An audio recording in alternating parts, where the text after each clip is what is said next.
ang inyong taus-pusong mga pagpapasalamat. Ang mga talatang ito na aking babasahin ang siyang maging laman ng inyong puso at maging tinig ng inyong pagpapasalamat sa ating Panginoon. Sabihin ninyo, aking iniibig ang Panginoon. Sapagkat Kanyang dininig ang aking tinig at ang aking mga hiling. Kanyang ikiniling ang Kanyang pakinig sa akin. Kaya't ako ay tatawag sa Kanya habang ako'y nabubuhay. Ang tali ng kamatayan ay bumulunod sa akin. Ang mga sakit ng libingan ay nagsihawak sa akin. Aking nasumpungan ang kabagabagan at kapanglawan. Nang magkagayon, tumawag ako sa pangalan ng Panginoon at isinama kong iligtas ang aking kaluluwa. Mapagbiyaya ang Panginoon ang matuwid. Oo, ang Diyos namin ay maawain. Pinalalagi ng Panginoon ang mga tapat na loob. Ako'y nababa at Kanyang piniligtas ako. Bumalik ka sa iyong kapahingahan at kaluluwa ko, sapagkat tinawag ka ng mabuti ng Panginoon. Iyong niligtas ang kaluluwa ko sa kamatayan, ang mga mata sa mga luha at mga paa sa pagkabuhan. Ano ang aking ibabayan sa Panginoon dahil sa lahat niyang kabutihan sa akin? Aking kukunin ang saro ng kaligtasan, aking babayaran ang mga banata ko sa Panginoon sa harapan ng buong niyang bayan. Aking ihahandog ang hain na pasalamat sa loob ng Iglesia ng Diyos kay Kristo Jesus. Mga kapatid, purihin ninyo ang walang hanggang pangalan ng ating Panginoon.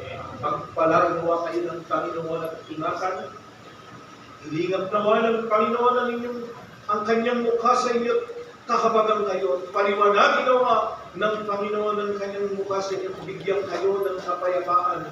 Ganito kayo pinagpapala ng ating dakilang Ama, magmula ngayon at magpakailanman. Panginoon po na aming Panginoon.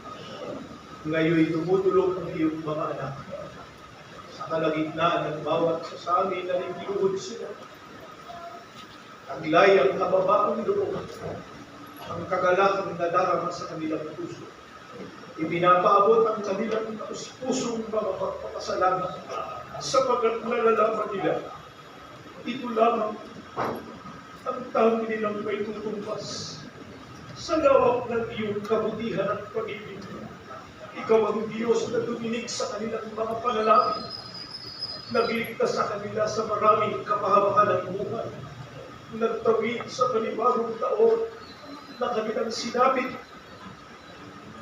at higit sa lahat, Diyos na nagkaloob ng kapayapaan sa kanilang puso't kalooban upang ang kanilang pananampalataya ay kanilang mapanghawaan ano man ang mga biyayang kanilang tinanggap. Kadalasan hindi naman nila hindi.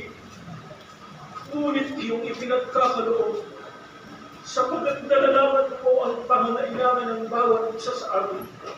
Kaya naman, Ama, kinilos ko kanilang mga puso upang sa umagang ito, itiklop nila ang kanilang tuhod at ikaw ay sambahin. Dakilagin ang iyong banal na pangalan sa pamamagitan ng Espiritu at katotohanan.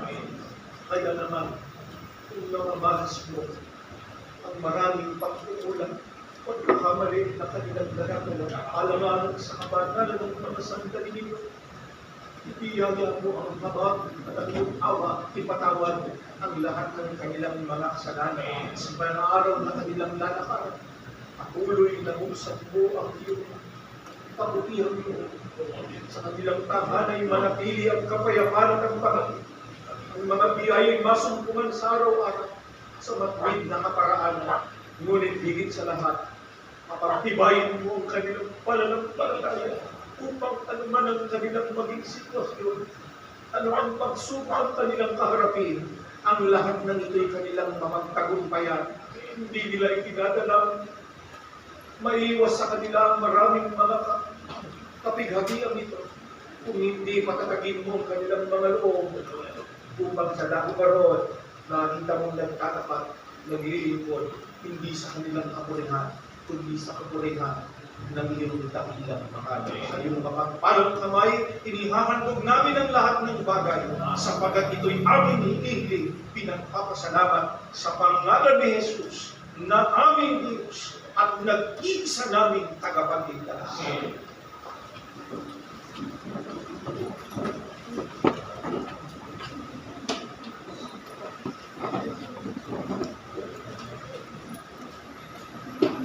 Salamat sa binabati ko ang mga kapatid ko, kapwa ko mga kapatid. Alam ko marami dito ay sumapit sa kanilang katawan. Happy birthday to sa inyo. Spiritual man, salamat. Mga sumapit sa kanilang mga anibersaryo.